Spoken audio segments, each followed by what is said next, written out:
Hemos estado como invitado César Montúfar, asambleísta de Concertación Nacional Democrática, y ya saludamos a Fernando González, quien es asambleísta también y que es miembro de la Comisión de la Biodiversidad y Recursos Naturales. Gracias, asambleísta, por estar con nosotros. Solo una consulta, ¿usted es asambleísta independiente ahora o no?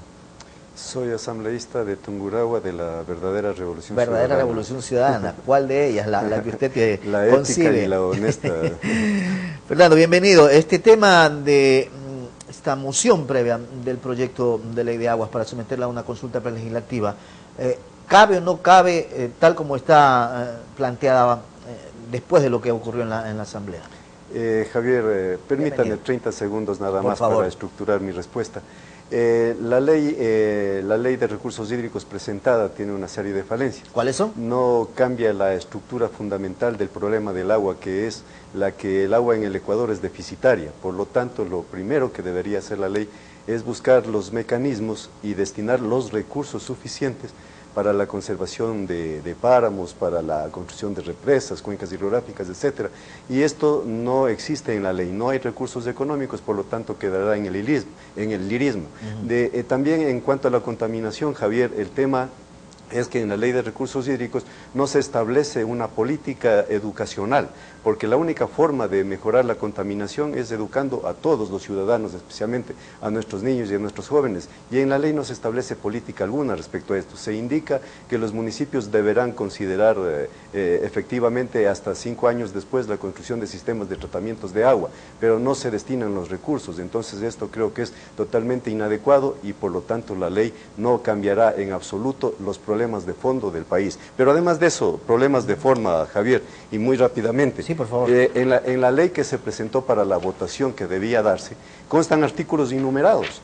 Artículos innumerados. ¿Ah, sí? Javier. Aquí está.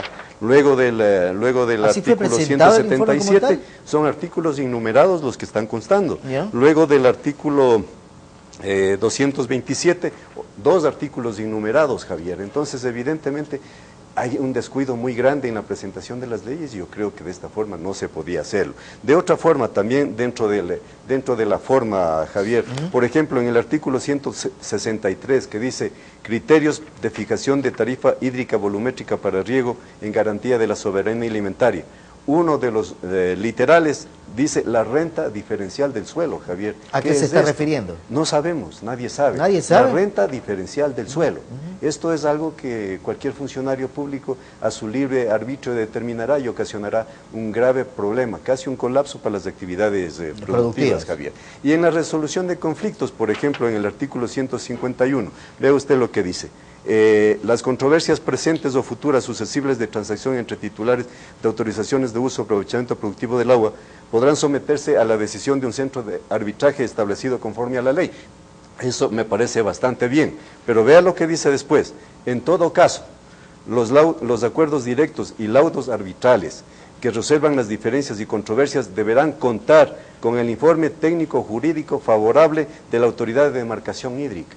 Entonces, todas estas situaciones de forma y de fondo hacen que esta ley sea inviable. Yo creo que debe construirse una nueva ley, Javier. En lo que usted me Pero pregunta, para construir una nueva ley se necesita archivar esta. deberíamos archivar esta, sí, por un Javier, año. porque no hay otra forma de construir una nueva ley, ya que está presentado un informe para segundo debate. Y en este momento se pretende realizar una consulta prelegislativa, pero cuyos resultados no son vinculantes. Entonces esto traerá un malestar social muy grave después de que esto ocurra. Primero, ¿en qué forma se va a consultar? ¿Va a decidir el CAL o va a decidir la Asamblea? Yo creo que la consulta prelegislativa debería decidir la Asamblea en pleno. No es posible de que 7 miembros del CAL decidan qué y a quiénes van a consultar. Luego, como no es vinculante, Javier, las comunidades consultadas en la respuesta que den pretenderán evidentemente de que sus criterios sean tomados en cuenta. Luego, si estos no son tomados en cuenta, ocasionará una reacción social muy grave. Y si son tomados en cuenta, Javier, los 13 millones de ecuatorianos que somos mestizos, que no tenemos una nacionalidad, sino que es la ecuatoriana, y que también nos derecho. sentiríamos afectados y reclamaremos en un Claro. debido momento. Entonces esto evidentemente es inadecuado y estamos viendo que la misma Constitución tiene un lirismo que, claro, dicen cosas muy bonitas, es casi un poema, como han dicho muchos políticos, Sí. pero en su aplicación el poema no es posible de realizarlo en función del bien del país. Y lo otro, Fernando, es que de alguna u otra manera, si es que se va a hacer esta consulta previa o esta consulta legislativa, yo digo, ¿para qué se perdió tanto tiempo en 8 meses que se trató toda esta situación? ¿De qué sirvió entonces esa socialización de la que tanto se habló, si resulta que hoy vamos a tener que ir nuevamente a una consulta prelegislativa para ver qué es lo que ocurre con este proyecto de ley? Primero que en la socialización de la ley de recursos... ¿Qué pasó ahí? ¿No se escucharon los conceptos, las observaciones de los diferentes sectores? Decía aquí el de Expo Flores que nunca fueron atendidos, pero a los indígenas sí los atendieron. ¿Cómo entender eso?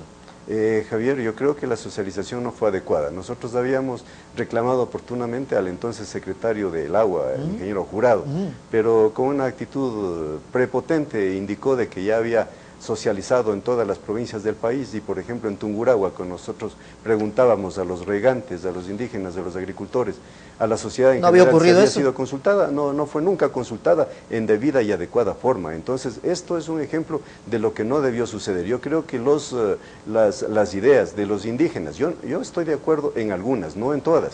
Por ejemplo, en el Consejo Plurinacional del Agua, yo creo que debe ser un consejo ciudadano, Javier. No puede ser un SAR del agua, una autoridad única como pretende el gobierno. Eso es inadecuado para el país, pero tampoco puede ser un consejo plurinacional, sino más bien un consejo ciudadano donde estén juntas parroquiales, representados todos los sectores. Todos los sectores, los industriales también, porque de pronto en las leyes actuales se pretende dejar al sector productivo fuera de todas ellas. Cuando este es básico y fundamental para la generación. Es fundamental, y el proyecto que nosotros hemos apoyado de Revolución Ciudadana y que seguimos apoyando es el del desarrollo productivo, es el de generación de trabajo, de generación de empleo, Javier. Y si se dan este tipo de leyes que no son consultadas, que no tienen un condumio adecuado para el desarrollo futuro del país, yo creo que no estamos llegando a ese progreso que tanto necesitamos para cambiar al Ecuador desde sus estructuras. Fernando, ¿usted sigue siendo del país o no?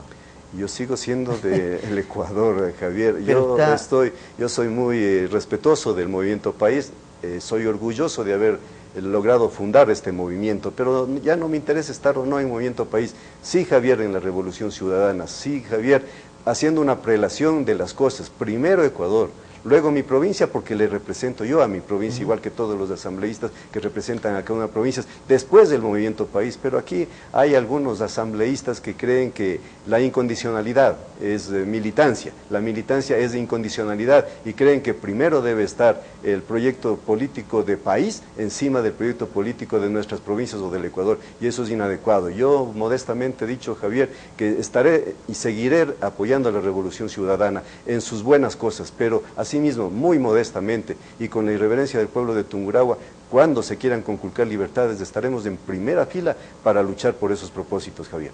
Fernando, quiero agradecerle por haber estado con nosotros esta mañana. Buen día. Muy amable. Buenos días. Gracias a Fernando González, asambleísta, con esto de la ideología de la Revolución Ciudadana, como él dice. Agradecerle por haber estado con nosotros. 7 de la mañana con 29 minutos. Hacemos la pausa.